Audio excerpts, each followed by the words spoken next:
Guys, IPL 2025 final match, Royal Challengers Bengaluru versus Punjab Kings. The biggest match, the biggest rivalry. Content లోకి వెళ్లే ముందు ఈ వీడియోకి like చేసి మన ఛానల్ ని సబ్స్క్రైబ్ చేసుకోండి.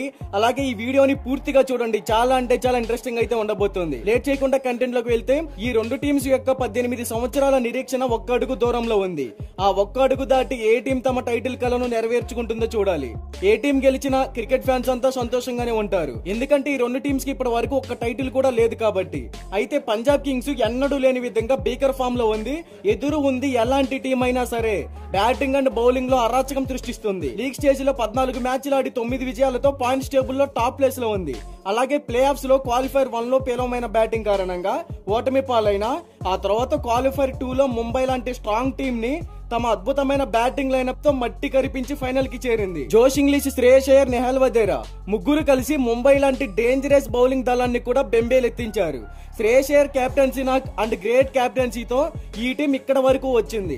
మరోవైపు రాయల్ ఛాలెంజర్స్ బెంగళూరు కొత్త captain Rajat Patidar captaincy, Virat Kohli experience and all players అద్భుతమైన పర్ఫార్మెన్స్ తో లీగ్ స్టేజ్ లో 14 మ్యాచ్లు ఆడి 9 విజయాలు సాధించి క్వాలిఫైర్ 1 లో ఇదే పంజాబ్ ని తమ బౌలింగ్ దళంతో మట్టి కరిపించింది. సో ఈ టీం కూడా చాలా స్ట్రాంగ్ గా ఉంది.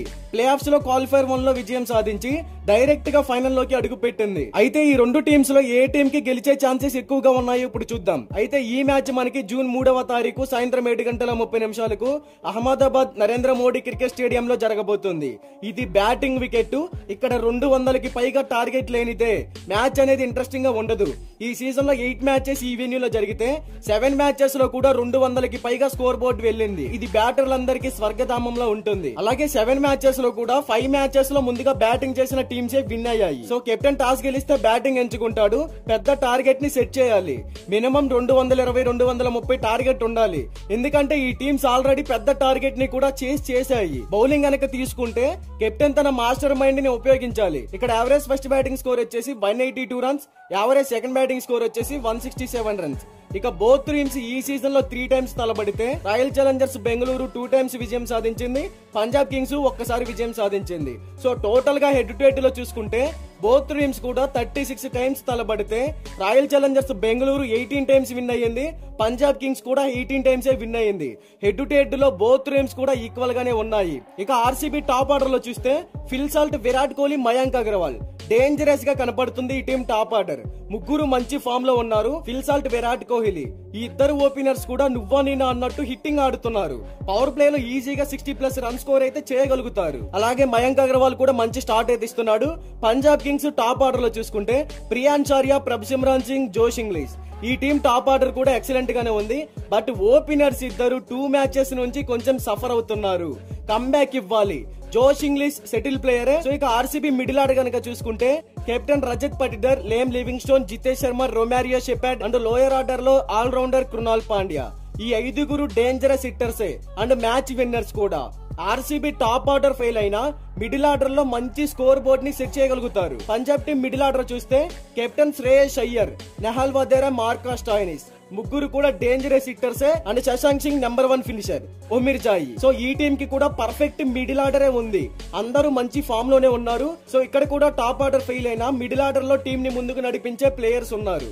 బోత్ టీమ్స్ మిడిల్ ఆర్డర్ కూడా ఈక్వల్ గానే కనపడుతుంది. ఇక బౌలింగ్ లో చూస్తే ఆర్సీబీ టీమ్ లో Bhuvneshwar Kumar, Josh Hazlewood, S Dayal, Shreyas Sharma bowling లో వీళ్ళు టీమ్ కి వికెట్ కావాలన్నప్పుడు మంచి బ్రేక్ త్రో ని వీళ్ళు అందిస్తున్నారు టీమ్ కి.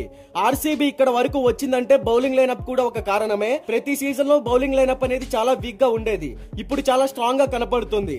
అలాగే హేజల్వుడ్ ఇంజురీ నుంచి కోలుకొని తిరిగి రావడం ఈ టీమ్ కి బాగా బెనిఫిట్ గా మారింది. సో లాస్ట్ మ్యాచ్ లో కూడా చూసాం మనం అతను ఎలాంటి పర్ఫార్మెన్స్ ఇచ్చాడో. ఇక పంజాబ్ టీమ్ లో చూసుకుంటే Kyle Jamieson, Vijay Kumar Vyshak, Harshdeep Singh, Yuzi Chahal. So ఈ టీమ్ లో చూసుకుంటే 2 మైనస్లు ఉన్నాయి. ఒకటి టాప్ ఆర్డర్ లో ఓపెనర్స్ ఇద్దరు ఫామ్ ని కోల్పోవడం, రెండవది ఈ బౌలింగ్ లైనప్.